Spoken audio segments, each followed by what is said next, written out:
All right. I think we're in pretty good shape here, so we can go ahead and get things started. So, well, good evening, everybody. My name is Jessa Frost. I'm the program director at Northhouse Folk School in Grand Marais, Minnesota. And I am always so happy to have this opportunity to meet with all kinds of folks, friends and new friends all over the world, really, to share stories of craft. I think for many of us, this practice has become very sustaining during the pandemic in ways that we could have never imagined before 2020.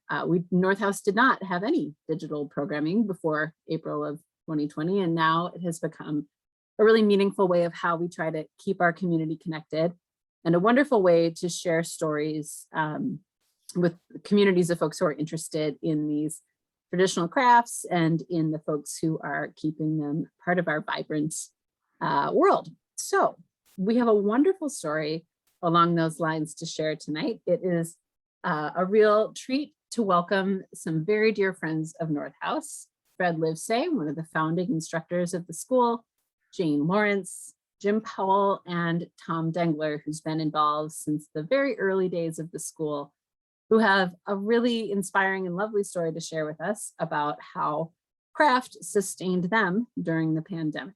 And so without further ado, I'm going to turn things over to Jane and Fred and Jim and Tom to tell us their story. I will share with you that we're going to take questions here at the very end. You can put your questions into the Q&A at the bottom of your screen or into the chat. Q&A is best, that way they don't get lost. And at the end, we'll go ahead and open up some discussion for these folks to answer your questions. So I think that's all my Zoom housekeeping. I'm going to disappear and turn things over to our sauna building friends. Thanks.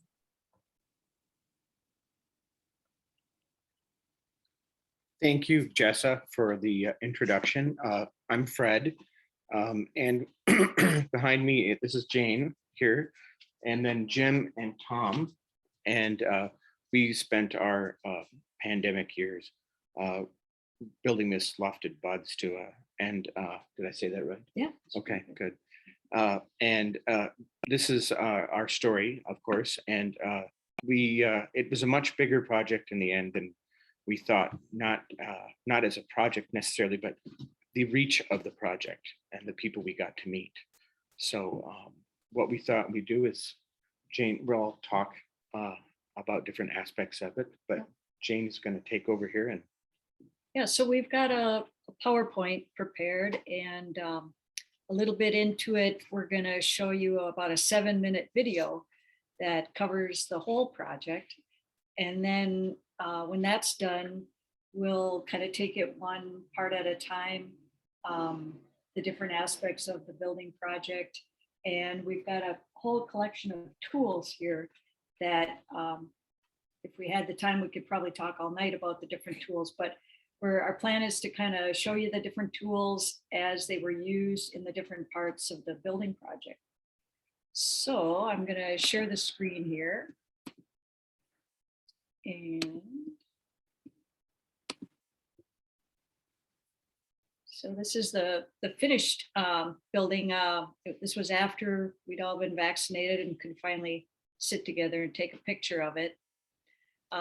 We built it in the heart of St. Paul, just a couple of blocks away from the hospitals and the Capitol building, when there were riots going on and helicopters coming in. And but we had our little kind of oasis of quiet here where we could socialize and be around friends and get some exercise. And the result was this little building. So Jane, I apologize. I'm just going to voice of God here. There are some black windows showing up. Are you guys seeing that over the PowerPoint slide? oh yeah. I'm not sure if you have something open or some other images or something. They weren't there when we practiced, of course. They never are. Is it the live transcription? I don't think so. It's like there's one over Trond. oh, Now it's up at the top. oh, Try one more time there on the screen share. Okay. Thanks for your patience, everybody.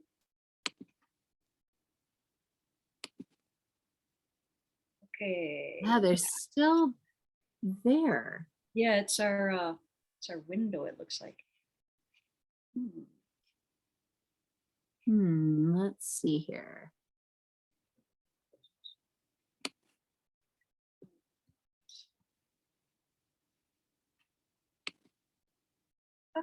Still there. Weird.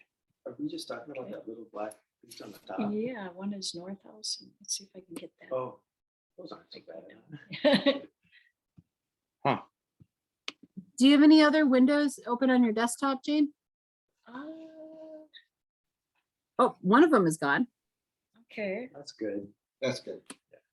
Do that. It just looks like you're censoring some content. Oh, that's interesting. Huh. Hmm. How about now? They're still there, but they're much more out of the way. So I think we can keep going at this point. Huh. Yeah, so you're not seeing them? Well, there's the whole bar along the top of the building. Yeah, it's like a gray and black bar, and then one in the bottom corner Yeah, on the right. that's interesting. Sorry, Jess, I don't know. Oh, that's okay. Yep, you keep going. I think we'll be just fine. And if I come up with any brilliant solutions, I'll let you know. All right. Huh. All right. Sorry about that. No Oh, we're problem. sorry.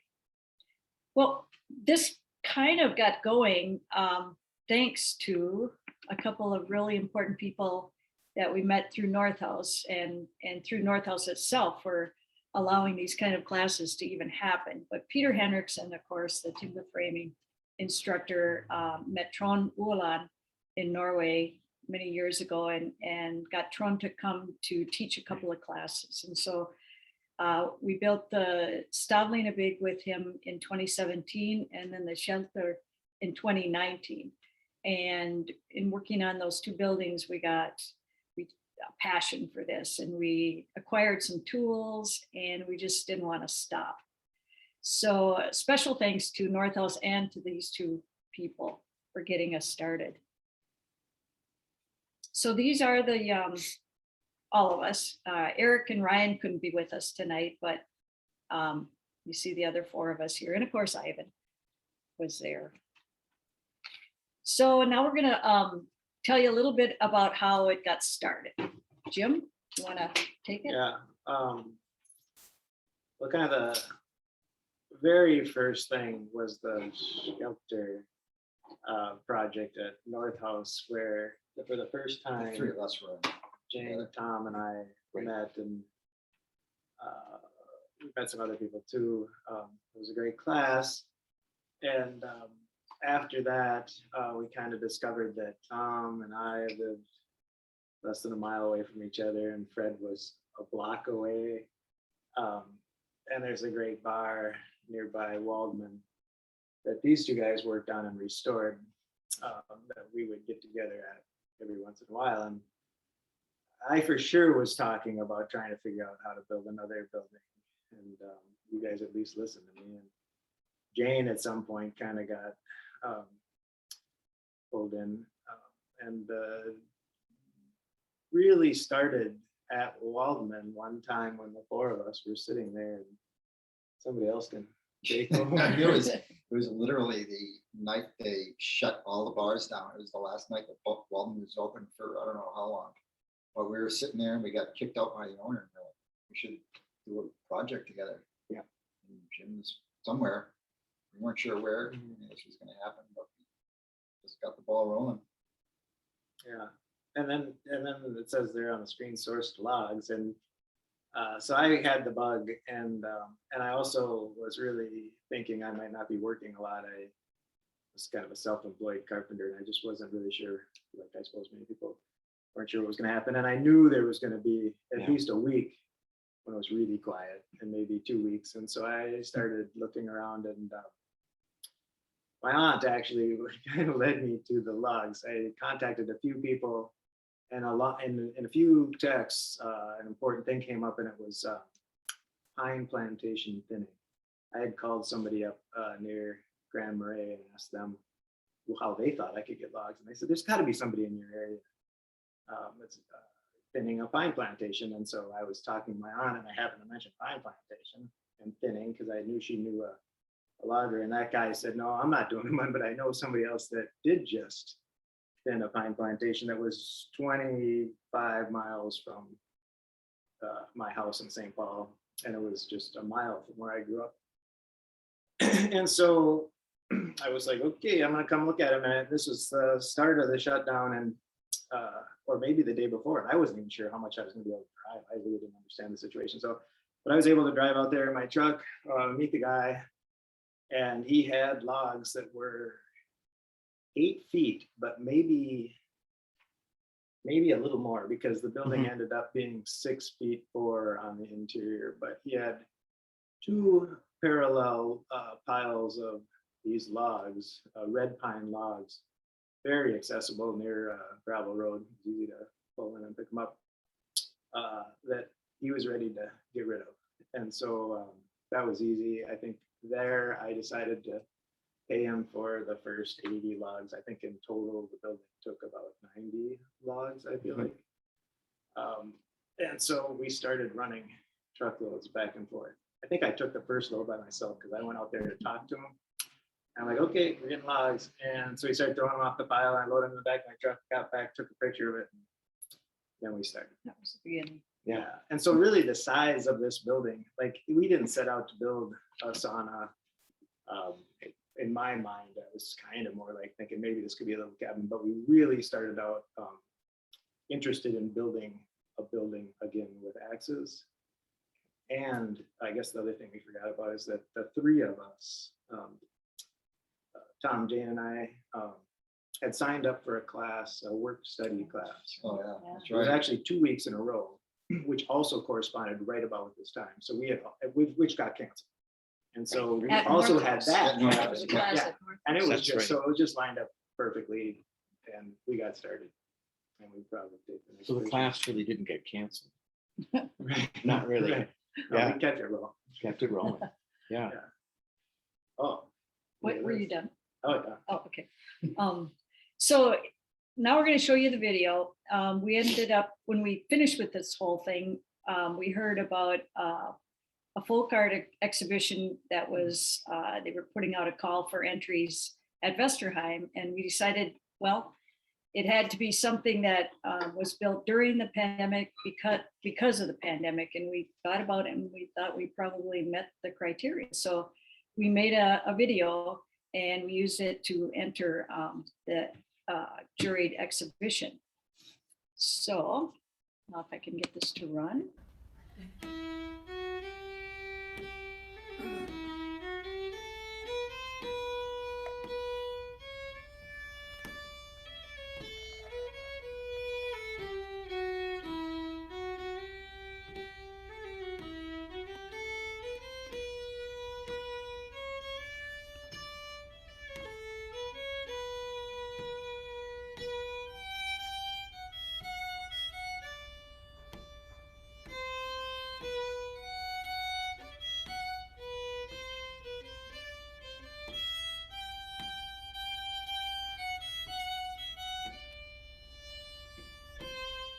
I remember sitting at Waldman and maybe it was the day of.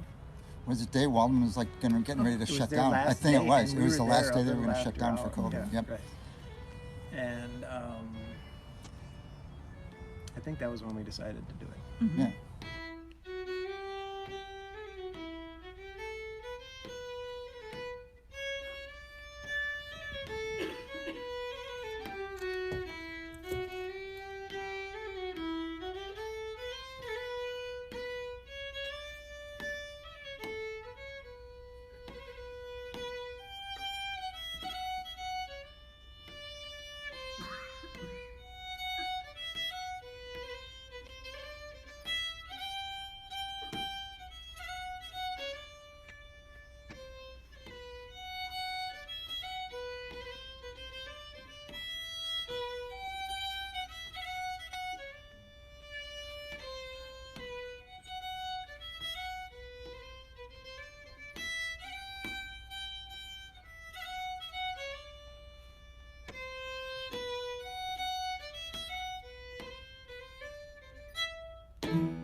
What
did you think was the best thing about this whole experience? Well, other than the food, I think was the community. And I really feel blessed and lucky that we were able to do this as a group. And it helped keep me sane during all this. And I generally work alone doing carpentry work, but this was nice to be with everybody. And it grew into something much more than just doing a little cabin or a little sauna.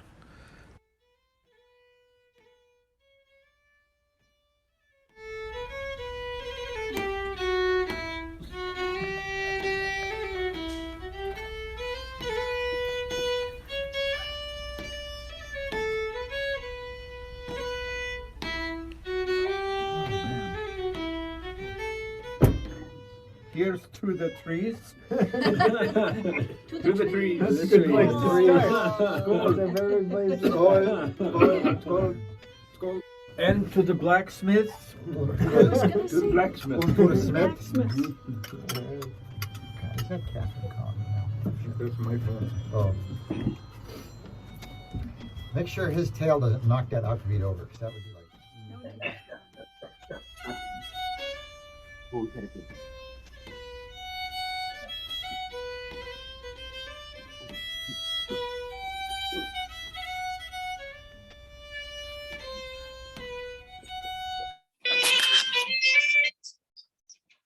Switch. All right, we're back. Oh. Hope you enjoyed that. And just so you know, Ivan's tail did not knock the bottle of aquavit No, over. we were worried. So, and Jane, you all have to know that Jane took all the pictures, or almost all of them, and put it all together. And she's really good at it. So we owe her a lot. So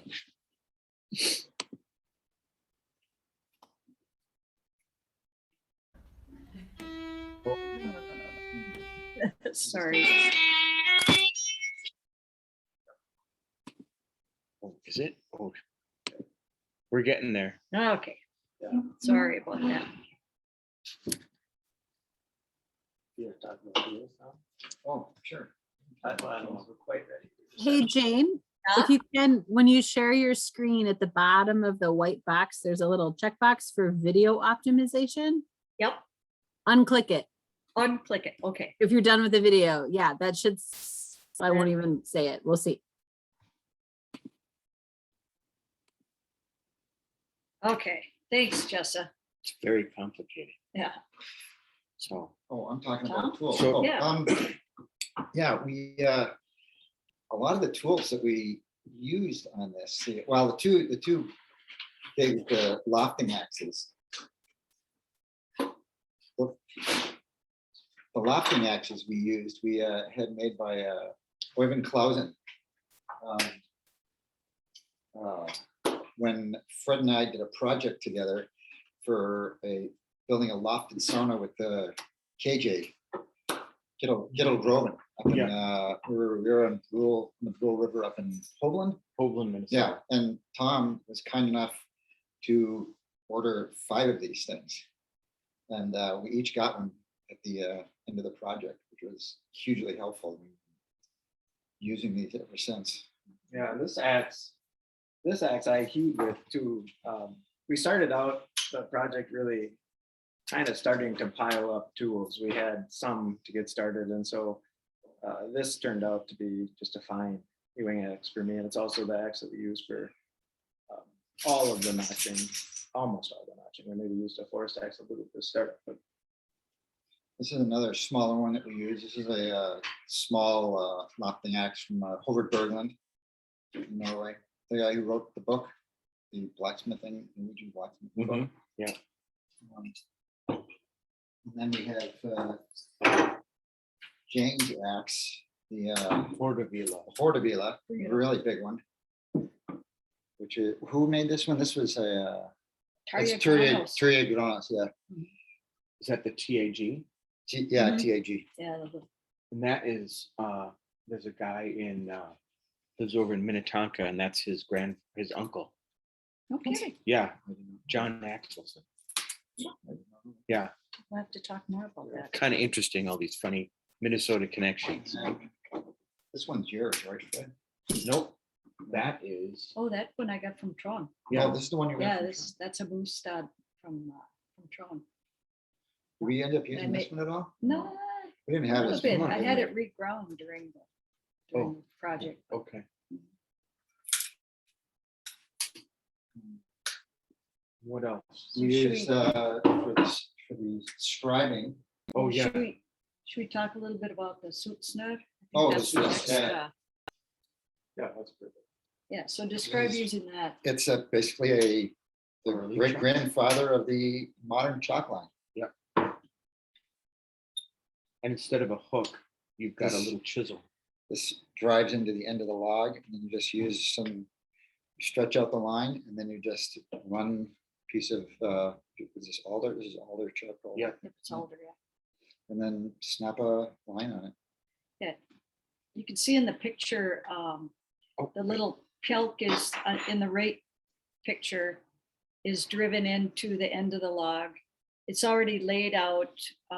As you can see, the marks on the log are plumb and measured out to be the width of the timber. That'll be the finished timber. And we left it round on the 2 sides, top and bottom there. So then you cut a little V and chalk up the line with the char from the alder log and set the string down in there and run it down to the other end and then snap it and roll it back up. And so this is really at the very start of the process. You can see the things that look like fat, soft, short sawhorses. We call them pigs. And so that was the first thing we made. Was we made 4 of those, and then it looks to me like this might be one of the first logs that we hewed. And so what this is the start of the process of hewing using this line. This log's been fully peeled. We didn't always fully peel them, but at least it's important to peel a strip of bark away along there. And then we have Did you bring it out? well, the peeling thing would be The bond. come kind of nicely Bonding. next. What are you looking for? Funny. Let me see. One of my thoughts. Over there. Okay. Basically a big straight hand. It's like it's different than a drive. Instead of the handles being perpendicular to the cutting edge, they're parallel. And it was made by, This KJ. is one of KJ's. Yeah. Jim and I both got one of these. KJ Groven, another North House instructor. Northwest instructor. So we got the plain knives and then without handles on them. And then I use Danish kroners as rivets. Makes sense.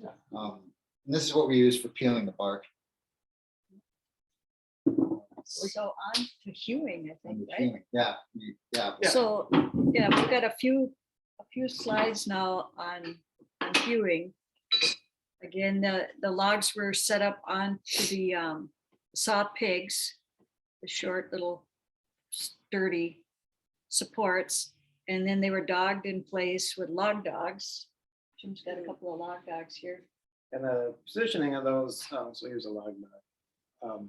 We actually had several of these made. We started out, we had one set, somebody had, Tom might have had or something, and then Made another. couple quickly sets. realized that wasn't going to be adequate. And so we found somebody that we knew nearby that made a couple more sets. And so to start this process, you first roll the log around when it's on the pigs and look for a crown in the log. We'll look at the log, and typically if there's any kind of hump, I call it, that goes up in the log, and then you dog it down. And then once it's dogged down, which are these big pins that you saw, the staples that hold it firmly in place, we start the process of laying it out. This has already been laid out, and looks like it's starting to be hewed without any notches. It's a little odd, but Yeah. and maybe do we have a picture of the end so we could talk about the layout? You know, here you can just see the layout on this. So this log would have been dogged down in place, and then we would do we all had these Torpedo levels. torpedo levels, and we would just do a plumb line right down the center of the log, right through the pith, through the first growth ring of the log. And so once we had that line, then we drew two parallel lines that would be then the sides of the log once they're hewed. And those parallel lines in our building, we chose a width, and the width is sort of interesting. I don't know exactly. We talked about it a bit and decided, and then we kind of got to where it was about 4.5 inches wide, and our logs probably averaged 8 inches in diameter, I would say. A little smaller sometimes the than the other end. base. Yeah, Yeah. you know, definitely smaller at the base. Yeah. There was some taper. Yeah, I think if we had Mhm. 8-inch diameter at the base, the top might be 6.5 or Yeah. 6 3/4 or something. So you can just see those lines on this, and then and then we can use. Yeah, like you say, a lot of times, this one's hewing nicely without taking material away to start with. But you might remember from the video, Fred was putting some Notching. scores into the side of the Which log. we did on the bigger logs. Yeah, Add to. the yeah. bigger Bigger ones, diameter yeah, logs to get- to make it easier so you're not hewing away so much material. And they act like, and there's a picture in the upper right, or upper right of where you can see the notches. And it's sort of like the little purflings that you have in your notebook, so that when you use the big axe, the hortobila, you chopping through that, and it just follows those notches as the depth. Yeah, so Fred's using a smaller axe there probably to get rid of some of the bulk and maybe hit some of the knots. Make it tough to hew.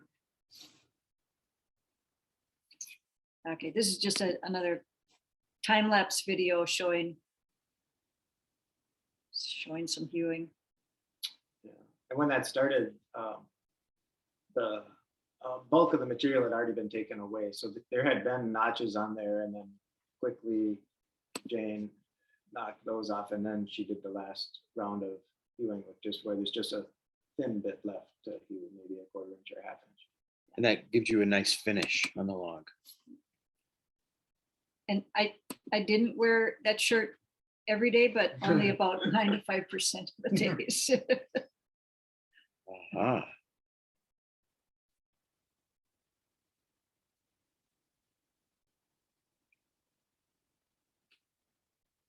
Yeah. Stockpile. Yeah, so the upper left-hand corner is a picture of Jane and I out in the woods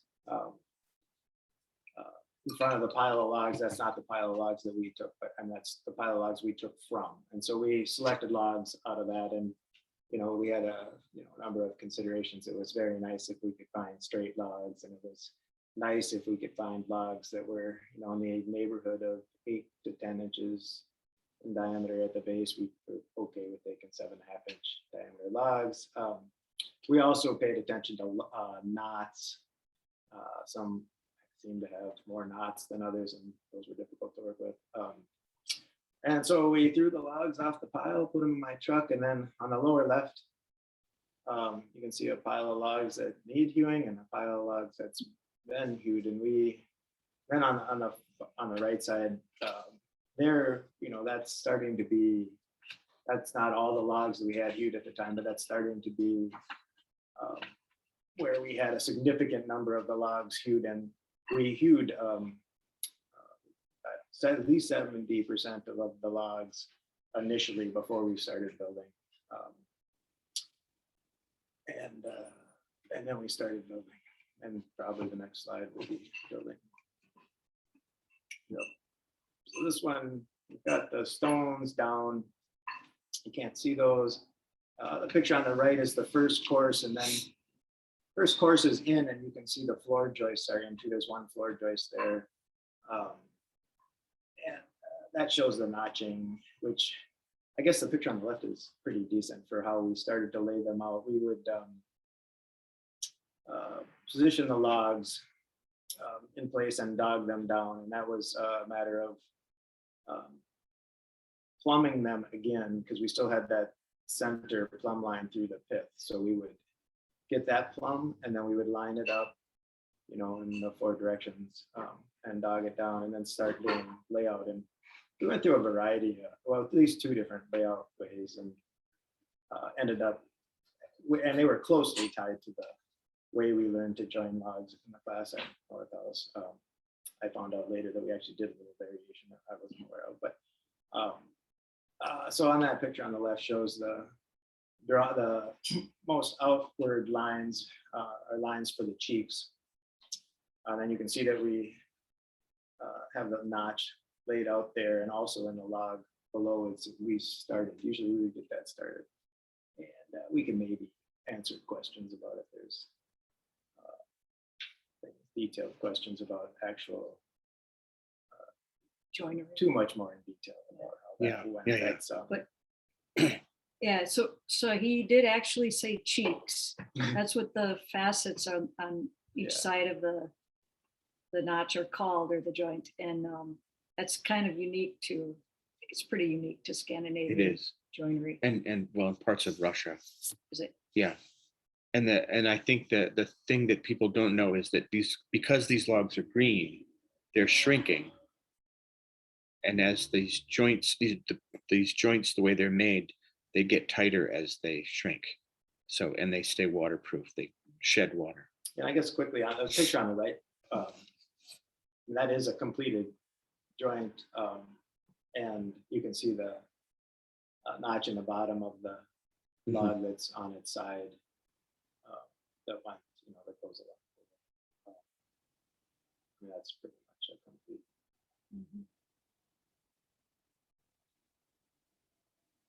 It's really Yeah. just some more pictures of the different Process. Yeah, the process. pictures of the process of putting in the cheeks and taking away the first bit of woods to get it to come down within an inch, and then We could show that Because this is the inch thing. So the picture on the right-hand corner was a pretty common thing that we did is we would get them to that point, and then we would do the final scribing of the notch with That, the notch we would scribe with that Veritas. the Veritas, Oh, yeah, it's a, Bubble scribe. the bubble bubble scribe, scribe. yeah, it's got a Yeah. level on it, so it stays level in 2 directions. Yeah. For scribing. And then the whole horizontal notch then gets scribed with this tool. Yeah, it's shown there. so, yeah. Well, I was just gonna say, so when they're within an inch, then you can use the medrog, which could be set. And this is one that KJ made when we did this other project. And you can see it's got teeth, 2 settings for teeth. And then you can adjust it with the wedge in the middle and this little sliding ring here. And it's basically like a spring down here. So you can adjust it. And it scratches a clear line in both the top and bottom logs. And then you can see on the upper right one is starting to do that V notch. And so that, there's a line that's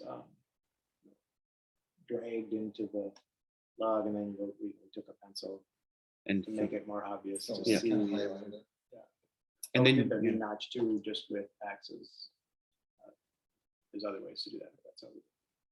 And then the upper log, once you get the V notch done, sits down on top of the lower log, and it's scribed to that log below it. Yeah, we'll have probably So- some decent pictures of that. Yeah, so I'm gonna move the slideshow through a little out of order here, but this is a little more about the floor joists, how they were set in pockets on the sills. Great. And this is the walls as they were starting to take shape. And you can see in the front there, we knew there was going to be a door. We didn't really know how it was going to get put in there, but it was just easier to leave an opening for about 3 courses like that, and then string one across for stability. But if we left those, if we cut the logs where we knew there was going to be a door, that was less fiddling around to try to make the groove fit exactly in those places. But like I say, then we kept one going across temporarily anyway, to keep the stability and keep the walls from sagging apart. So that's how that went up. But then you get a good shot on the right there of the facets, the cheeks, and how they, nice straight and cut in like that. It was really a pretty Yeah. joinery when it started really to take is. shape. We put pegs in on either sides of the doors. Oh, with right, the, yeah, with the forgot about knobber. that. Yeah. We had 2 different ones. We had this type, more of a Cook patent. It's like a regular auger, but it's got, instead of square edge, it's got a curved edge. It's really good for boring end grain. But Yeah, so when there'd be the logs cut like that, they were stabilized with pegs that we used, drilled, Right. and then put hand hewn.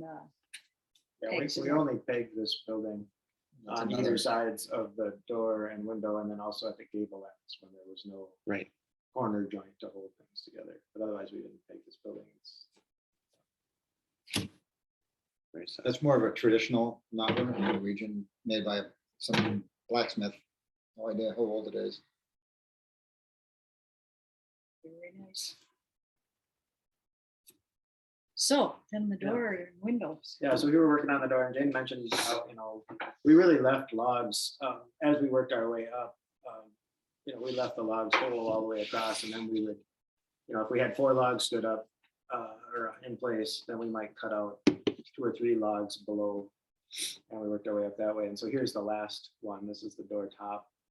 And it shows fitting some verticals in, and this was a little bit of a new thing. And so I think we looked at a little bit about a book, but basically on both sides of the door where the logs came, we tapered the ends of those logs and then made a V groove in both posts on the side.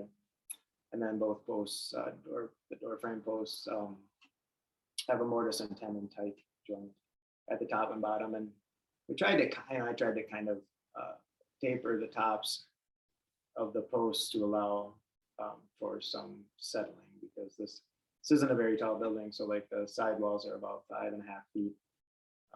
But so, and we'll see if that was enough to, but that's, and then once that top log and these posts are installed, it held everything together very firmly. The little logs weren't floppy anymore, which they still were a little bit, which is good. Oh, I was just gonna go do that. Okay, so now we've reached the point where we are running out of logs, so we gotta go get some more.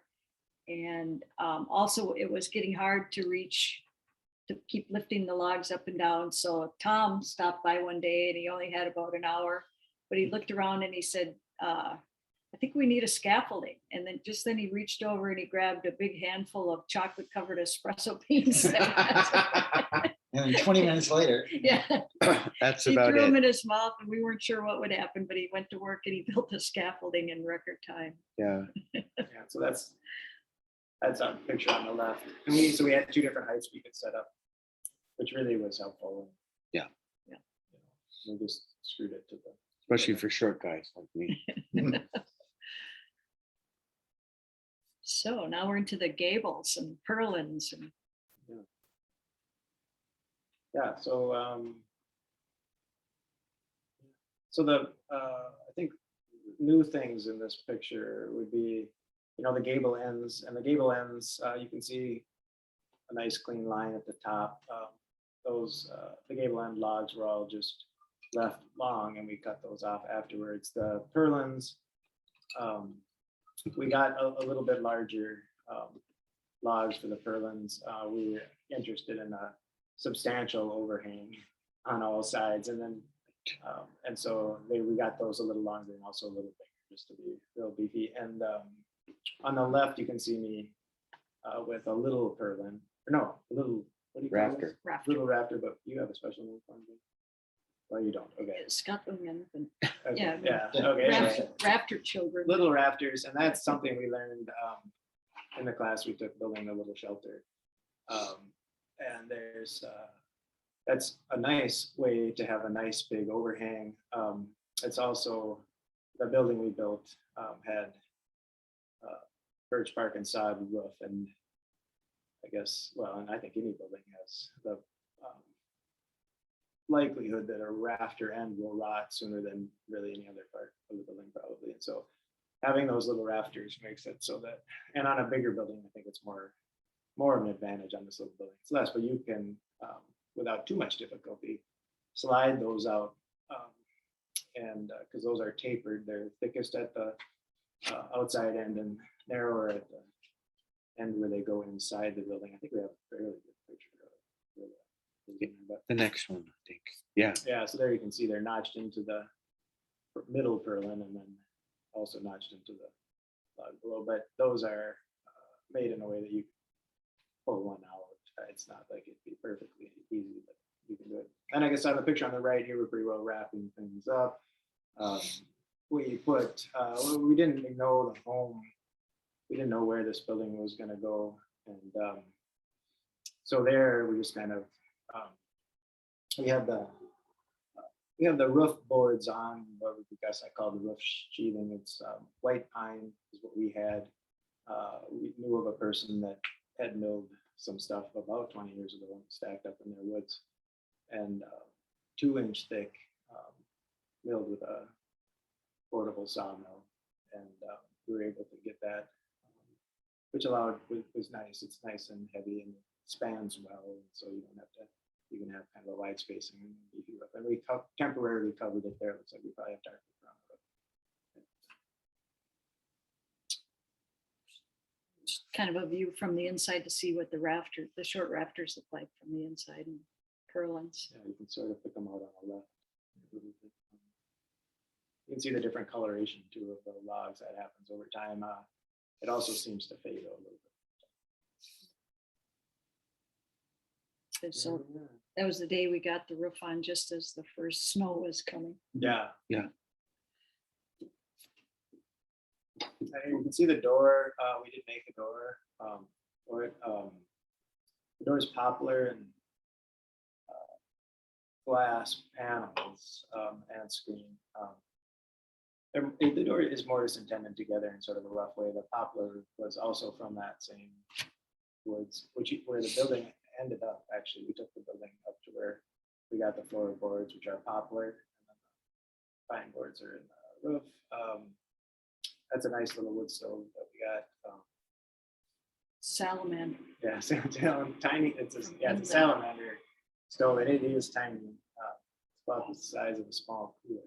Yeah. Little they do coolers, but inside firebox, it burns 7-inch logs, but it's perfectly sized to this. And you can see too. I guess we didn't really meet fire codes or anything, but the underneath that we did carve in. We made a groove and inset slate, and laid down a piece of char paper and put some thin set dry, just using it like sand, and then set the slate tiles on top of that to at least give a person a little bit of a chance to not start a fire. Jim, why don't you talk a little bit about the floor, how Oh, yeah. that went in? Yeah, you can see the floor here, and it is poplar, and it's 2-inch also. And the floor is like in this picture, behind the stove, the wall behind the stove, and then the wall on the opposite side. The floor is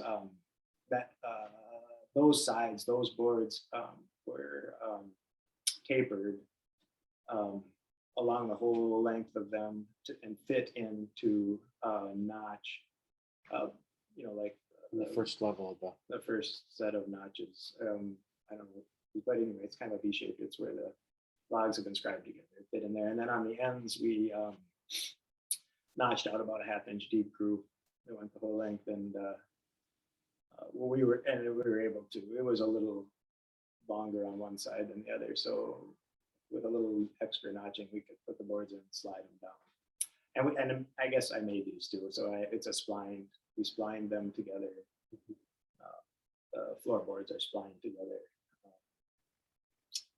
And we didn't do anything for kinking yet, but that might happen. But it's a small building, and the stove is quite warm. And it's nice to have some fresh air. So Yeah. Not too big of things. Seem to be able to get in. So we knew the building wouldn't stay here, and we had a couple of options, 3 or 4 options maybe. And we thought at first we were going to be able to bring it down to Vesterheim and set it up there for 6 months, but turned out with their campus renovation, that didn't work out. So we took it apart anyway and loaded it on a trailer, and then it got moved, and now it's in this setting. And where is it? Yeah, this is about an hour and 20 minutes from the Twin Cities. It's the same place where we got the pine boards and poplar from. It's a friend. And it was really, I'm really glad that we went ahead with moving it, because it's a great location. It was a good process to go through and understand how very simple it was to move. It was, might have been a 2 days or something, and it's to take it down, load it up, drive it up here, and put it back together, with the exception of we hadn't finished the roof because we knew we were going to move it. And so then the roof did get installed, and that wasn't that long. The roof is board and batten poplar boards, and soaked well with pine tar and linseed oil, and they'll probably get re-soaked regularly. And yeah, and there it sits, and it's just there. It's we didn't really sell it to them, and we didn't exactly give it to them, but there are some people that have been using it, and so it's really been nice. One woman stayed in it for a month. Seemed to think it was all right. So she did take the bench out. Oh, We made a bench in there that really could be used as a sauna bench or a sleeping bench, but it ended up being a wonderful spot, even in the wintertime. And that's how it looks with the snow. Yeah. Well, that's kind of the end of what we've prepared, and we're hoping that there's some questions that we can answer. Jessa, are you there? Yep, I definitely, whoop. If I can make myself appear here. All right, great. That was fun to see that go from idea to living space. Way to go, you guys. That's a really cool accomplishment. Let's see, we have had a couple of questions come in. I want to relay. Feel free, folks, to drop your questions into the Q&A or to put it into chat as well. Q&A is the best way to make sure your question gets answered. So my question for you is, were you in touch with your teacher, Trond, about this? And what did he think? We kept him posted Yeah. and we invited him tonight. We'll see if he maybe watch. I don't know if he's here or, but yeah, I didn't he's see his name. I guess it's kind of the middle of the night in Norway. Huh? right, right. That's right. Oh He yeah, loves you all. yeah. It's been fun sharing this with him and some of the blacksmiths that we got to know. And yeah. Mhm. Yeah, I mean, I think for most teachers, this is kind of their dream, right? That their students really take the knowledge and make it meaningful in their own lives. So I'm Hopefully. sure that was really cool for him. Did you ruin any of those lovely logs that you worked on? Not really. No, 'cause they all got, the ones that got ruined for the lower section of the building got converted into rafters, small rafters. I mean, I'm really, trying to though, even think of what I don't we think had. we And even had we any. were okay with we used everything. imperfections, and it wasn't like, I don't feel like. Pretty hard. to- We turned down a couple logs after we had Sure. peeled them and hewed them. Like, once we hewed them, it's like, ooh, no, this is a yeah, mess. there We don't was wanna use that. at least a couple. Yeah. And they did, there was significant twist that occurred. Yeah. I think we're glad that there was a short building because after they were hewed and stuff, but nothing popped apart, or nothing got loose. It seems to be tight. Yeah, no, now that you say that, I remember that because the red pine just twisted.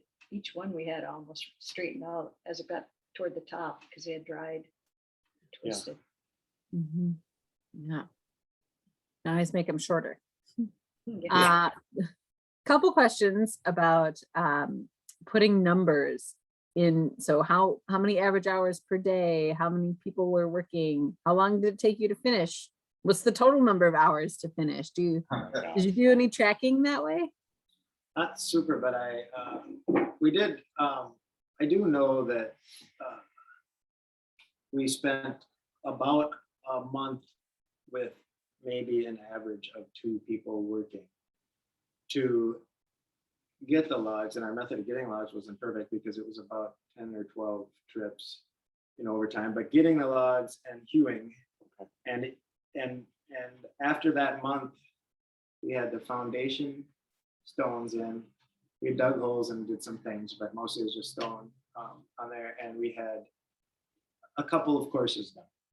Mhm. And then that, and in a month, and almost all of the logs hewed, including making pigs and doing whatever. But that was, so whatever that would turn out to be, that'd be 320 hours maybe of Just hewing. time to hew, get logs, do the foundation, Yeah. and learn the first joints and get going. And then we spent another month over the course of 8 months of 2-person work maybe. Does that With seem multiple about right people, to you so- guys? I mean, I feel like now, but it would you take the 3 people that had done some of this a month to build this building. Yeah. Is that right? A little more than a month. What do you think, Jane? You're not thinking of Yeah, this? at least a month.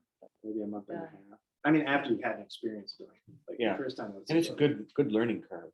Oh, I yeah. mean, you learn pretty quickly what you can and can't do. We could probably come up with a better answer if there was a way to, if that More was about important to conditioning. somebody. But probably not. Don't want to be, Yeah. don't want to be hewing for We could hours. put together a very Yeah. good estimate if somebody was really interested.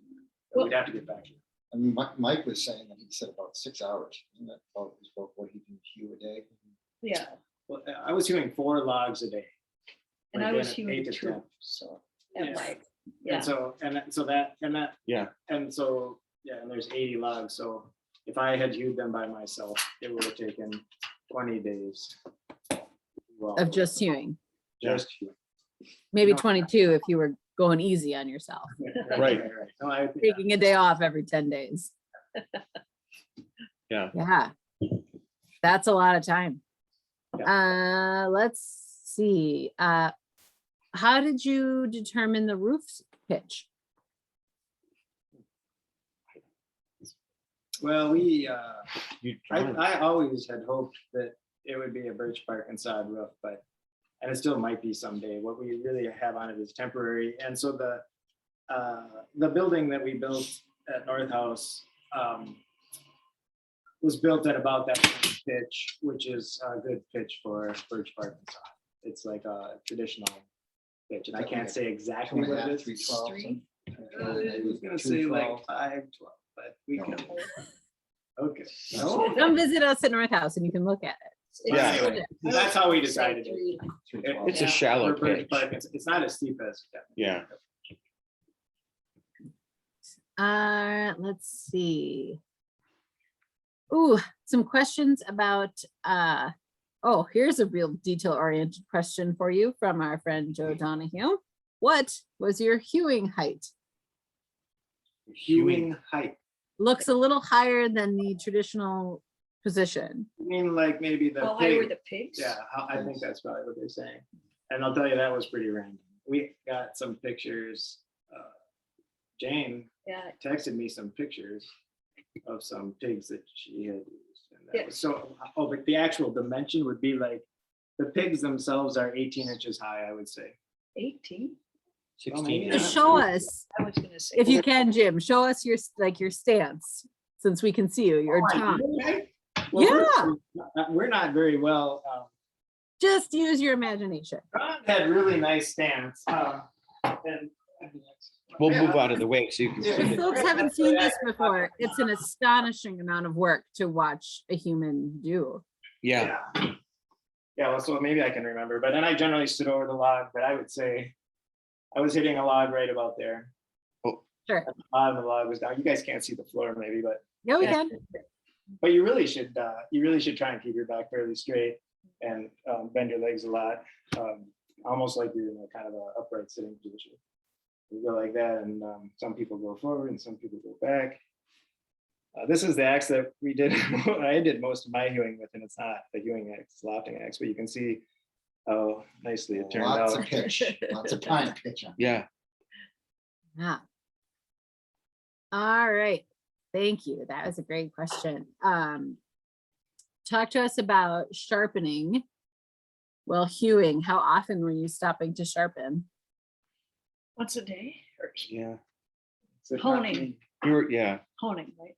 Yeah. And the knots, it's the knots that are hard. The rest of it's pretty soft. we did most of it with this, right? The puck, yeah. Put it close. One of these pucks, just soak that in Look, rinse first. dog's water dish for a while. Yeah, Ivan's water dish held the. Yeah, I always Dog had one, spit might be so- the magic Yeah. ingredient there. But I never sharpened my axe the whole time. That's why your But- joints were so But I flat. think some other people did occasionally.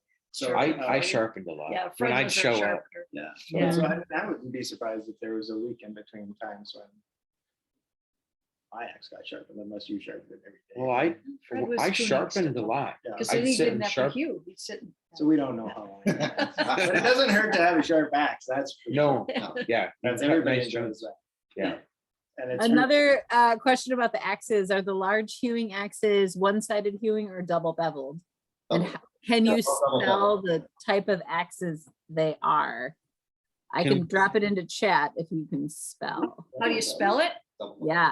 Side axe. Mine is called a bila, Bile, It's not like a side. and it's a hortabila because it's These are from all double on both Hordaland edges.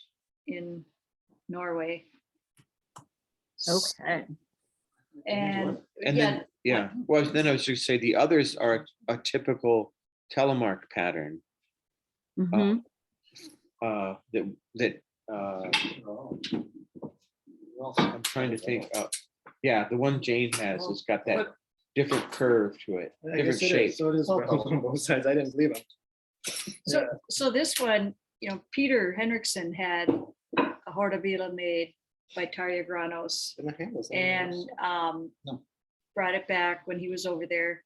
And then I liked it so much, I commissioned one from Tarja, but I asked him to make it for my size, smaller. Sure. Yeah. And I think, if I'm not mistaken, that now Peter has asked Tarja to make him one that's this size, because it's just a smaller, Right. enough smaller that it's not as tiring to swing it for longer. And But, really, James was the only hewing axe. Most of it was done with well, the lafting one axe. hewing axe, but then most of it was done with the lofting axe. well, And then Ryan had the transverse bricks. Yeah. And then there was broad more. axe, right? You had a broad axe or something too, but- No, So In the we- class, we had Oh, you had, that's right, more access to truth. more Well, access. Tron brought 13 axes when he Yeah. came. And then we use all hewing axes, and it's Yeah. nice to Yeah. use a hewing axe, but it's not critical. 13 axes through international airport security. So Axes of evil. he's a professional. Yeah. What'd you do with all the wood scrap there in the city? Ah, good question. Good question. It got spread around the neighborhood.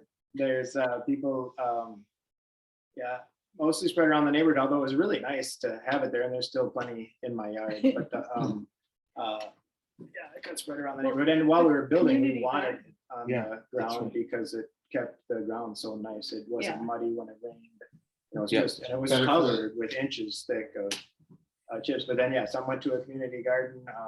It's not great to plant too many things in it. I think we found out over time that blueberries are good in Real acidic. whatever. So, yeah, so it got. They used it for pets. And they're still- didn't they, right? In the Yeah, garden. yeah, paths, and then one neighbor had a boulevard that wanted not to have grass and stuff, plants in Right. bags and things or whatever, so all around those it went. And so we wheeled it down the streets and. drove Cool. it down the But street. yeah, it got deep, like I bet. deep in some places. Kept your feet warm, It's nice. actually, to stand Kept on your it. tools from It was getting. really cold. nice. Yeah. Tools out of the dirt. Yeah. Yeah, that's true. So I know you had mentioned you'd hope to do the traditional birch bark and sod roof, but what did you end up using instead? Traditional tar paper and heavy tar paper, 30-pound felt, and then poplar, 1-inch thick poplar boards. So they're just overlapping boards. They run up the building, and then we came up with a little top cap for it. And the poplar was like would have been sort of my last choice of woods to use, because it tends to not do well outside and it rots well. And but I also, there's a lot of it around, and we had some around, and we had pine tar and linseed oil. And so we soaked it really well Right. with that, and I want to see how that works out. What's up? You can just coat it again and use it. And Yeah, for folks who are not familiar with how birch bark is harvested, it does have to happen at a specific time of year, and then to be used for roofing material has to be dried flat, correct? So you actually harvest the bark a year in advance. yeah, and there's a tremendous amount needed. Huge amount of parking. Yeah, for this, I think for the project you guys did with Trond at North House, which is smaller than this building, it was like 600 pounds.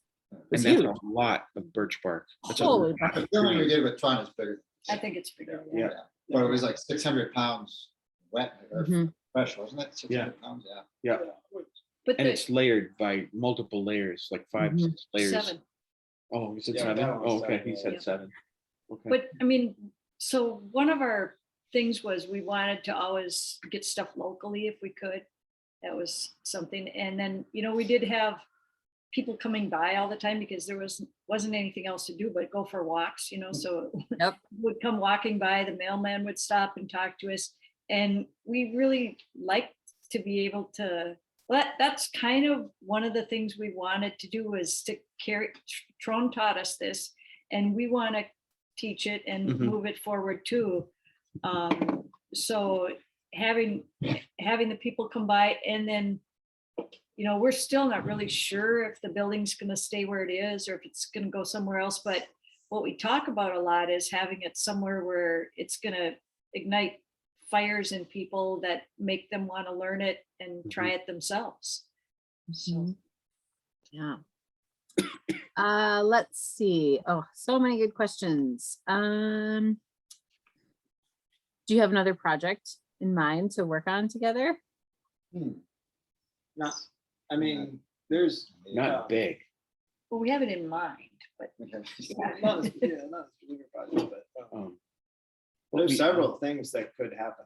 Yeah, Well, we wanted to But try- more we wanted to timber try frames Green Bay, so right? far right now. yeah. We want to try Green Bay. Yeah, there was maybe a little potting shed, timber frame potting shed that might just be a personal thing that happens, but then also we're talking to a person that in Right. Tyler, Minnesota, that we might possibly be able to figure out a way to build a timber frame. So we're hoping to do more axe work, and it might be a mixture of, we might not be able to do Traditional pure and- axe yeah. anymore, but we had that chance now. It'd be great to build another one. Yeah, what a unique opportunity to be able to do something just with no particular destination, no particular budget. We don't often afford ourselves that creative space, and one No. of the strange gifts of the pandemic, for sure. Yeah, it was a wonderful time. it was. All right. Oh, there's just a couple more things here. See if we can get to everybody's questions. Have you saunted in it yourselves? It's never been used as a sauna, as far as I know. No. Some of that, it could be a sauna, and it's about the size of a sauna. And that started kind of partly because that was the easiest way to explain it to people. I mean, it was an 8-foot log building, and in my mind, it was a cabin, but no, and it will be though. It should be. It's crazy. And I think that little stove will do it. It's not a sauna stove, but I think that little stove will do it. Could maybe tell somebody the address and they could go try it, but we have to trust them. Just a shout out to Joe Delorier and to Dick Enstead. The proportions on pine tar and linseed oil to make that special mixture, what's the process? Well, the stuff we have is 50-50, and it became pre-mixed, and I think it's 50-50 dark Mhm. pine tar, and it came from, I mean, it wasn't like we could just go to the hardware store and buy it. But so ours was mix was 50-50. You can use different mixes. I think the more pine tar you have, the better UV protection that you get. Somebody could That's correct me right. if I'm wrong. You And heated it too. didn't you? yeah, we did heat it when we used it, and but the critical thing was I screwed around trying to figure out where to get it. And it was, where was the name of the place? Solvent-free paints, In Viking sales. Viking sales. Yeah, So that's they're in solvent- New yeah. York. That's great. I put it in jars and I give it to people because we had some extra, and everybody I gave it to wanted to use it somewhere because you Yeah. open up the jar and it smells good, and it's just kind of nice to be able to use something that Yeah. you might want to think about drinking. But you can't. Don't drink Real pine. strong akavit, yeah. Yeah, you're telling about it. All Yeah. right, so we do have someone who wants to know, if you were to cheat a tiny bit, could a chainsaw be of use in the process? Could they what? Chainsaw? Could you use it to, could you, a chainsaw sort of, could you end up with a similar result using a No. chainsaw? No. No, you could definitely. Yeah. To do joinery? Sure. Yeah, we Yeah. did with this other job that Oh, we, yeah. You're rich. Um, Tell them Guys- how you guys. Yeah. use it. I mean, the one we did for Tom up on the Brule, we couldn't have done it with most of what we did. The logs came in green, they'd already been slabbed, So they're milled. they're milled So at the we didn't do mill, those and they were much bigger. They're- They would take, 4 of us to move them, and even then it was a lot of work. So the rough end work was all done with the chainsaw. Right. They cut the groove, some of the joints. KJ then- cut all the Yeah. grooves with the chainsaw. Roughly though, but then didn't you fine tune them with? Then we had to, axes and yeah, chisels and we things? had to. And 'cause that's, you get them, and that's typical. And they do that still today. They do it in Sweden and Norway Mhm. when they've got these big projects, but unless it's, strictly traditional work, like Mm-hmm. at some museums and things, then they're It's- doing all hand tools. but it's worth Yeah. it if you're only gonna build one and it's not very big. Just give the axes a try because it's just, it doesn't have, that's one of the biggest things about it is doing carpentry work, there's loud things and there's dusty things and there's Yeah. bad smells and things, whatever. You feel like you're being screwed up all the time, but with that axes, it was just never that way. It It was, felt stronger every day. it was interesting because I don't think any of us, even though we ate a lot, in the movies, it looks like that's what we did half the time. We all, I think we all, kind of thinned down compared to a lot of people. And It the was other, like a gym membership. yeah, Yeah. it was. Ah, And then the other thing too was, when we were working, at that time, nobody was out doing anything really. You didn't hear cars or a lot of And planes. they or were anything. like literally on the 7th. I Yeah, mean, which is like the major road, and there was like no traffic. And you could walk half a block away and all you heard when I'd walk home sometimes nearby were all these axes, these thumping of the axes, and that was it. And maybe crows or something and birds. But it was really amazing, and it sort of brings you back to what it may have been like. I don't know. I kind of missed your nostalgia, but Yeah. Oh, it was. but it was like that. It was especially if it would snow. So Sure. Chainsaws sound good when it's quiet too. yeah, I right. mean, they're not all. No. And if that's always something. And we did a tiny amount of chainsaw. Well, and we had to, cutting the logs to length and stuff And like some- that. We made some tool handles, some of our Oh, axes that's needed right. new handles, so Yeah. we got a big chunk of ash from one of the city foresters, and so we ripped that with chainsaws and then Yep. shaped them with the. But yeah, if you're gonna speed up the process, the notches would be an advantage with chainsaw. Certainly cutting to length. When you cut the gables at the end, that'd be chainsaw work. And then the The V groove doors. down the length is commonly done. Yeah. with chainsaws. Well, I want to share North House instructor Ken Cossack's observation here, and then I think we'll wrap things up. That time spent fishing, hunting, working on craft, and log projects are added for your time on the earth. A good investment. We think so. We agree, Ken. I'm sure many folks out there do. So Yeah. thanks so much for sharing your story with us. And it just was one of those, just one of those great stories about the pandemic that gets lost, obviously, in the larger tragedy that it has been for so many folks. But glad that there are bright moments for others too, and that craft can bring us together. So thanks a lot. Thanks to everybody for coming out tonight. I should note this is the last in our Winter's Gathering series of webinars. We will probably do some more webinars this winter. If you have ideas about topics you would like to have covered, go ahead and shoot them my way. You can drop them right into the chat. You can email me. My email is jfrost, like the weather, FROST at northhouse.org. Let me know what webinars you'd like to see, and we'll see what we can do. This is a fun way to connect with folks. So Jane, Fred, Tom, and Jim, I hope we see you soon. I've got Peter and I are scheming on some reasons to bring Trond back across once we can. And I hope we see you on campus soon. You guys take care. No, thank you, for joining Jessa. us. Yeah. Yeah. Good night. Bye. Good night.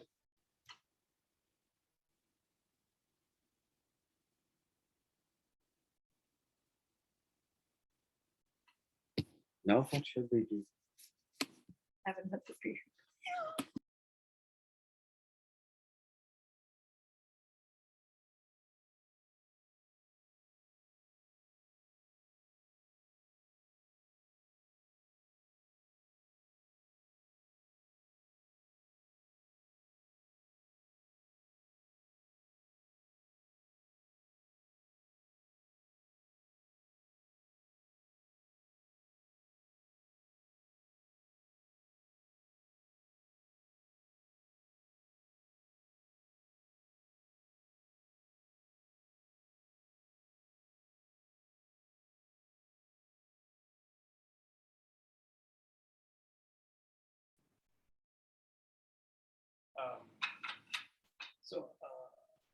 We don't have to. It doesn't matter.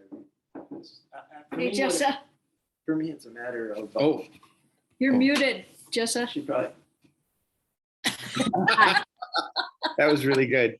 I Yeah, enjoyed- you can't, it's an error we all make so often. There are still about 14 people here who are still in the meeting. So just so you know, so it doesn't, that was great. Thank you guys so much. Oh, glad to. Thanks. Yeah. Yeah. We will post it on the website tomorrow and then send you guys the link so you can Okay. share it if you'd like. And if you want us to take it down, we certainly, at some point we can, if you get offered major funding for the film rights or something. So, Okay. yeah, but that was great. Thank you. We really appreciate your time, and it's just such a great story. Thank you. Thank you. Can you get like a list of people that participated and questions and stuff as We can send you the transcript, sure. Yeah. Oh, cool. Okay. Well, Questions I bet are interesting. Yeah, they're really good. Yeah. Yeah, there are lots of them. A couple I didn't get to there at the end. So Yeah. yeah. I'm trying to think if there's anything else. Jane and Fred, did you share the picture, or Jane, did you share the picture of the shelter doing its actual job? With your- No, with the full of hay. That was Yes. Well, really funny. where? On campus. For MEA, they had this thing planned where they had little campfires all around with hay Oh. bales, and to keep the hay Oh, I bales, see. they put them in the They shelter. start, which Oh, that's what- perfect. Yeah. One of the things I was. Yeah. That's, Yeah. That that's would be a supposed- great place to store birch bark and to let it dry too. It would be. Yeah. So Or I sheets. think that we should figure out. It's still pretty full of straw bales. We'll use them again for winter's gathering. But yeah, it just is so funny because as you said, Jane, that little building must just be like, finally, They figured it out. Yeah. somebody understands me. And then, so it's this weekend is the winter's gathering. It Yep. starts Thursday, right? Is it Thursday night or? Yeah, most of the public programming will be Friday night, Saturday. Okay. So I hate to miss the gear exchange. I know. It's a good one. So I have a whole bunch to bring up, but I can't. why not? What are you doing? I'll be gone. What? I'm taking a boat up to Crosby, Minnesota, All right, fine. my pickup. So my hiccup truck. In your hiccup truck? Yeah. Yeah, Phil and Elsa start their class tomorrow morning, and Roger's up, so there's good Yeah. folks around. Oh, Yeah. over there. We were gonna cook lutefisk. Ugh. What? No, and have Oh, you mean like, gelatinized fish. yes. We're big fans. So, well, Marco and Roger and I are. And David. Yeah, Roger tells me to schedule his class around the lutefisk dinner at the local church, Yeah, but it hasn't been happening, so, right. yeah. I get it. But we'll have to get one down here if they're gonna do it. So Mhm. Yeah, before Christmas. that's the idea. So did I tell you we had a culinary historian visit from Scandinavia a few years ago, and he was coming here to study 19th century Norwegian cuisine because it's better preserved here than it is in Norway? Is this big bearded guy? No, that was the Viking. That was the second culinary historian from Norway. So Okay. this was an earlier one, yeah, who was basically like, there's a lot of traditional working class food that is no longer prepared in Norway, but is like made religiously here in the US. And so he had Cool. come to study like different ways that different recipes that where families are using and where their ancestors were from in Norway. And could he like reverse engineer the different ways of making lutefisk? I mean, it was fascinating stuff. Huh. Yeah, you Yeah. take basically any Lutheran church cookbook Totally. from the 50s and you're gonna have Yeah. Yeah. Norwegian recipes That's from true. 100 years before that. Yeah. Mm. All right. Well, thanks again, you guys. Have a good one. Thanks. Thank you. Can I, Happy Thanksgiving. Yep. Bye-bye. Bye-bye. Oh, thank you.